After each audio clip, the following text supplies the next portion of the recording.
আসসালামু আলাইকুম everyone, meunière recipe and blog চ্যানেলে আপনাদের সবাইকে স্বাগতম। আশা করি সবাই ভালো আছেন। যে যেখান থেকে আমার ভিডিওটি দেখছেন সবাইকে আন্তরিক ধন্যবাদ জানাই। আজ আমি আপনাদের সাথে শেয়ার করব রসের ক্ষীর বা পায়েস। তো ভিডিওটি স্কিপ না করে শেষ পর্যন্ত দেখার অনুরোধ রইল। রসের ক্ষীর খেতে কিন্তু সবাই খুব পছন্দ করে, শীতকালেই এই উপকরণটা বেশি রান্না হয়। তো রসের ক্ষীরের জন্য আমি এখানে 2.5 লিটার মতো রস নিয়েছি, আর রসটা আমি এখন জাল দিব যতক্ষণ না এর মধ্যে বলক আসে। তো বলক চলে এসেছে, এখন আমি এর ভিতরে কয়েকটা তেজপাতা দিয়ে দিব, আর দিব 4টার মতো এলাচ, 3 টুকরার মতো দারচিনি। তো মশলাটা দিয়ে আমি 2 মিনিট মতো রসটা জাল করে নিব, যাতে মশলার ঘ্রাণটা রসের মধ্যে ভালোভাবে মিশে যায়। আর ক্ষীরের জন্য আমি এখানে নিয়েছি চিনি গুঁড়া চাল 250 গ্রাম মতো।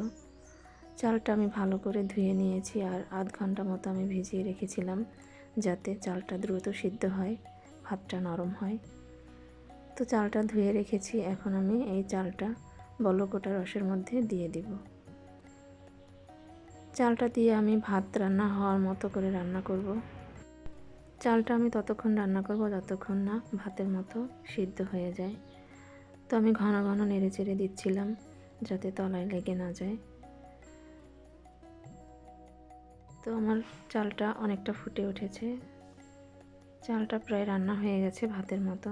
দেখতেই পাচ্ছেন যে আমার চালটা কেমন সিদ্ধ হয়েছে। এই পর্যায়ে আমি নামিয়ে নিলাম। আর এদিকে আমি একটা চুলার মধ্যে এখানে আধা কেজিরও মতো দুধ দিয়েছি। দুধটা আমি নেড়ে চেড়ে নিচ্ছি। দুধটা যখন 2-3টা বলক এসে যাবে, তখন আমি এই দুধটা সেই রান্না করা রসের ভাতের মধ্যে দিয়ে দিব। তো ভাতের মধ্যে দিয়ে দিলাম দুধটা। এখন আমি ভালো করে নেড়ে চেড়ে দুধের সাথে রসের এই পায়েসটা বা ক্ষীরটা মিশিয়ে নিব। যেহেতু দুধ দিয়েছি তাই মিষ্টির পরিমাণটা একটু কম হয়ে যাবে। এখানে আমি খেজুরের গুড় দিয়ে দেব মিষ্টির জন্য। আর মিষ্টির ব্যালেন্স ঠিক রাখার জন্য আমি 1 চামচ মতো লবণ দিয়ে দিব। লবণ দিয়ে আমি ভালো করে নেড়েচেড়ে মিশিয়ে নিব। এখানে আমি 1/2 কাপ মতো নারকেল কোড়ানো দিয়ে দিই। নারকেল কোড়ানোটা দিলে কিন্তু ক্ষীরটা খেতে দারুণ স্বাদ হয়। তো নারকেলটা দিয়ে আমি ভালো করে মিক্স করে নিচ্ছি। ভালো করে মিক্স করে নিয়ে যখন ঘন হয়ে আসবে, তখন এর ভিতরে আমি দিয়ে দেব বাদাম, কিশমিশ আর খেজুরটা আমি বিচি ছাড়িয়ে এরকম চিকন চিকন করে লম্বা লম্বা কেটে নিয়েছি। তো এই উপকরণগুলো আমি এখন ক্ষীরের মধ্যে ঢেলে দিব। তারপর আমি একটা চামচ দিয়ে ভালো করে নেড়েচেড়ে মিশিয়ে নিব। এভাবে আমি 2-3 মিনিট মতো আবারও রান্না করব।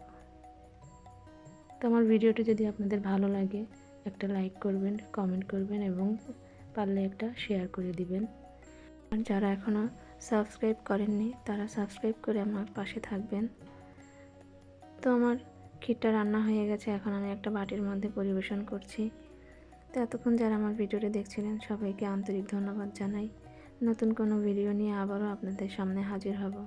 ততক্ষণ সবাই সুস্থ থাকবেন, ভালো থাকবেন, আর কমেন্ট করে জানাবেন। আল্লাহ হাফেজ।